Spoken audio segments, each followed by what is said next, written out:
kayong manloko. Huwag niyo lukuhin. Walang lukuhan ito. Tutuhanan na po ito. Tutuhanan po ito.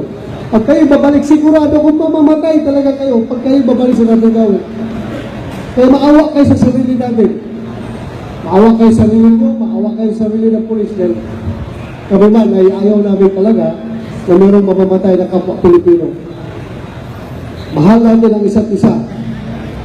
Dapat tayo magmamahalan, huwag tayo magpapatayan. Pero kung kayo'y talagang babalik sa dating gawin, wala kami magagawa. Gagampanan namin ang aming trabaho. Napuksain ang problema sa droga. Naintindihan niyo ba ako? Ha?